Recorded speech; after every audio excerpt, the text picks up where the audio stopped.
Hello viewers. Welcome to my channel. When a presidential race is as close as this one is, you never know what will happen in the near future.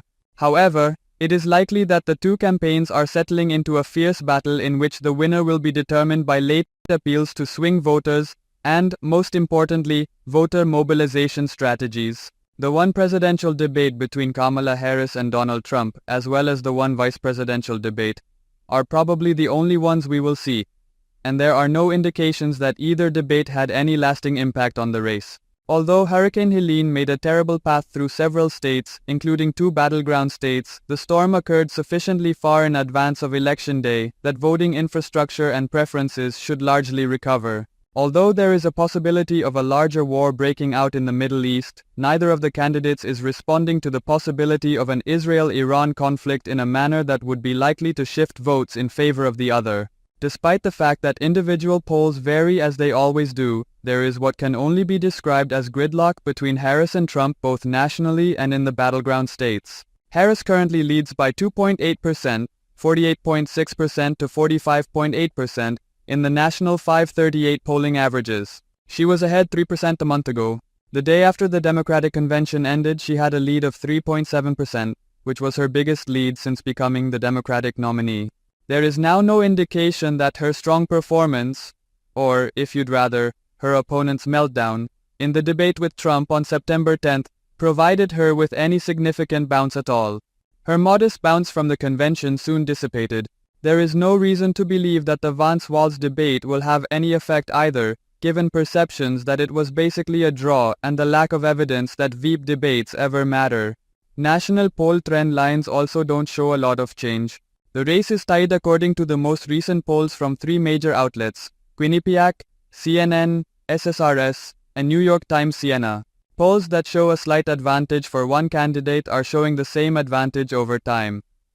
On September 24th, YouGov Economist gave Harris a 3-point lead among likely voters, 49 to 46%, and the same lead a week later. The battleground states polls are still close and stable. In the Sunbelt states of Arizona, currently leading by 1.2%, with a margin of 48.1% to 46.9%, and Georgia, currently leading by 1.1%, with a margin of 48.3% to 47.2%, Trump holds a smaller and more uncertain lead of 0.5%, with a margin of 48.0% to 47.5% in North Carolina. In Nevada, another Sunbelt state, Harris appears to have established her own modest but steady lead, leading by 1.1 percentage points, 47.9 to 46.8%, in a recent survey conducted by the high-quality but Republican-leaning Atlas Intel firm. In the blue wall states of the Rust Belt, Harris holds steady but not comfortable leads of 1.9% to 46.33% in Michigan and 1.8% to 46.73% in Wisconsin. In addition, her lead in Pennsylvania is smaller, at 0.8%, 48.0 to 47.2%. Overall, Harris would have a 276-262 majority in the Electoral College if the current polling average leaders in the battleground states win, and if, as anticipated, Harris wins NE02 and Trump wins ME02 in the states that allocate electoral votes by congressional district. That is good news for Democrats, but it would also be the third smallest margin of electoral votes in American history, highlighting how tenuous any advantage this year is. Much will depend on the extent and recurrence of the polling error that underestimated Trump's vote nationally in 2020 and in the battleground states in 2016 and 2020. As Nate Silver recently noted, that in turn depends on the demographic patterns of each candidate's support base. The polling's main storyline is that there is some racial depolarization.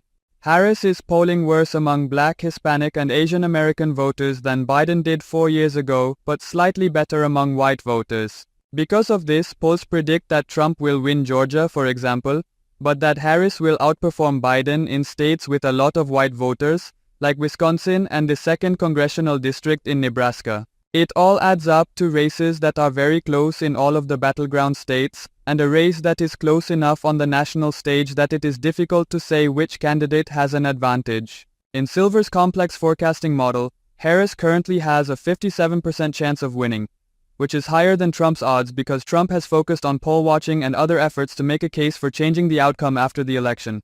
At this point, you probably like Harris's odds better. However, despite the fact that anything could occur, there is no reason to anticipate a shift in the polls prior to Election Day. According to the most recent average of national polls compiled by 538, Harris leads Trump by 2.8 points. For several weeks, Harris has consistently been slightly ahead of Trump in national polls. At 50% and 48% respectively, Harris leads Trump by 2 points in a recent Emerson College monthly poll. The national survey of 1,000 voters conducted from September 29th to October 1st is largely unchanged from the earlier survey. The poll shows that Trump has a 13-point lead over independent voters who don't care about politics. However, Harris leads other polls from this week, or the two candidates are tied in this group. This suggests that independent voters are still difficult to identify in the polls as usual. Moreover, their regional voting intentions vary significantly. Additionally, the Emerson College poll suggests that 1 out of every 10 Republicans will support Harris in November. There may be a larger error margin in this subsample. However, a degree of Republican support for Harris is far from a fairy tale, with over 100 Republican officials supporting her campaign and criticizing Trump.